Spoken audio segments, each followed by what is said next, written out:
Hey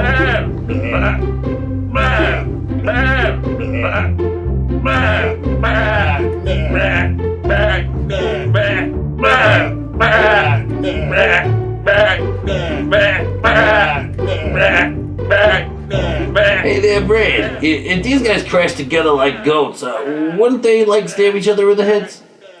Well, yes. There are some Triceratops skulls with fossil evidence of scars on the face from fights with other Triceratopses. Any got any holes in the heads there, though? But what kind of holes do you mean?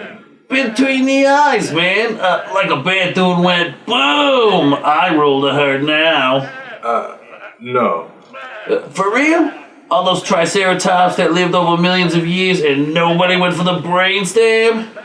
Well, I can't say that none of them tried, but there's no fossil evidence of that exact method. I don't know that, Brad. I think it might be worth investigating. How do you suggest we carry out this investigation? Get your safari pack, because we're going to the wilds of the Natural History Museum.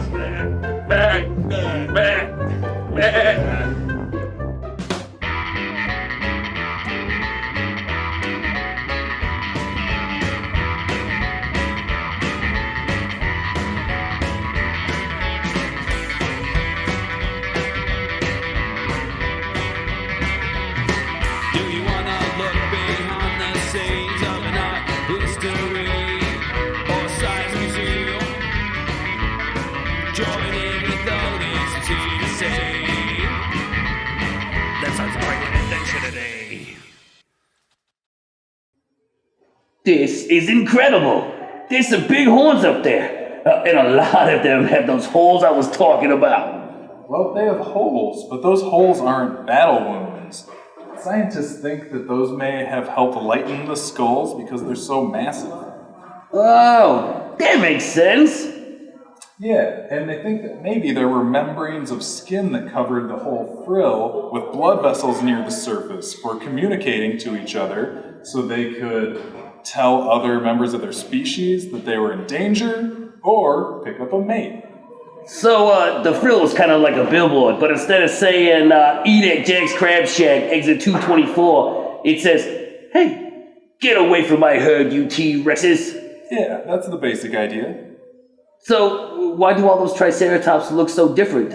Like, some got big horns, and some almost have no horns, and some of the horns aren't even facing the right way. Yeah, that's a good question, Odis. What are those horns for when they're pointing backwards? Well, I can help answer that question. Wow, where did you come from? Hey, look, it's our friend Josh Mathews, who's the director of paleontology here at the Burpee Museum. Oh, hey there, Josh. I'm Odis. It's nice to meet you. Good to meet you, too. I heard you guys talking, and I thought I'd help explain a few things.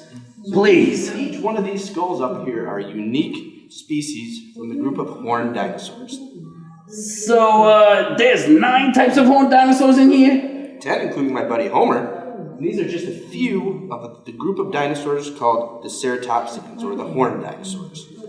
So I have a question. Since this whole family of dinosaurs is named after their horns, they must be really important features. But we couldn't figure out what some of them are used for if they're pointing backwards.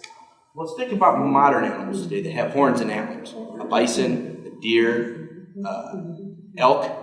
Are they using them to stab predators? No, they use those to get each other's attention, like we talked about in the colored frills. You got it, Odis. Seems like for horns and frills, they're more likely used for communication and identification, rather than like a sword or a shield. But if they need to serve a defensive purpose, I'm sure they won't hesitate to use their heads.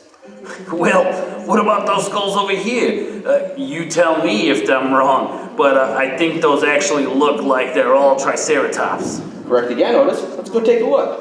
All right, I'm on a roll. This is what we call a growth series, where each skull out here represents a different stage of growth in Triceratops. So what ages are represented by each growth stage? We don't have a really good grasp on aging Triceratops at this time, but we generally refer to them as a toddler, a youngling, a teenager like Homer here, and an adult. Their horns are all different shapes. What's up with that? Well, as Triceratops grow, their horns undergo drastic changes. They start off as tiny little nubs, and as they grow, they begin to curve backwards. That's awesome. It looks like Loki's helmet. You know Loki, right? Always causing trouble for Thor and the Avengers, that Loki. But as they continue to grow, they start to reorient forward to where eventually they'll cause a lot of troubles for potential predators. In fact, a recent study on Tyrannosaurus rex suggests that T.rex used the frill as a lever to rip the head off, exposing that tender neck meat. Wow. Then those dinosaurs with the little horns and the frills really are protecting their necks. They really are. And if you look closely at this little guy over here, you'll see tiny little bone triangles along the margin of the frill. As that animal grows, those triangles begin to flatten out to where you can hardly see them in an adult, like over here. Oh, that's so nice of evolution to help the little guy. I got another Triceratops skull in collections much smaller than Homer. You guys want to go check it out? Yeah, let's check it out. Let's go.